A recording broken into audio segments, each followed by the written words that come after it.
গণভোটের প্রচারণায় আইনগত কোনো বাধা না থাকলেও রিটার্নিং কর্মকর্তা সহ নির্বাচনী দায়িত্বে যারা থাকবেন তাদের হ্যাঁ বা না এর পক্ষে থাকার কোনো সুযোগ নেই বলে জানিয়েছেন নির্বাচন কমিশনার আনোয়ারুল ইসলাম সরকার।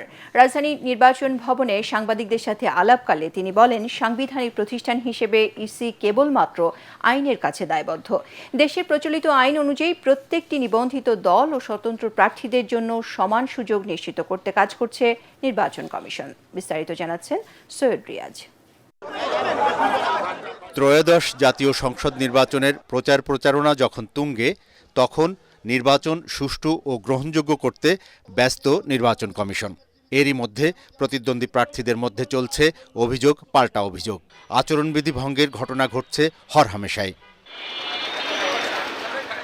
রাজধানীর আগারগাঁওয়ের নির্বাচন ভবনে কমিশনার আনোয়ারুল ইসলাম বলেন, ১২৮টি নির্বাচনী এলাকায় আচরণবিধি লঙ্ঘনের অভিযোগে মামলা হয়েছে ৯৪টি।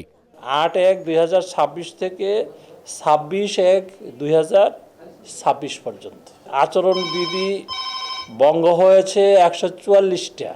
এর প্রেক্ষিতে ভ্রাম্যমাণ আদালত বিভিন্ন মেয়াদে যে জরিমানা করেছেন সেটি হয়েছে ৯,০৫,৫০০ টাকা।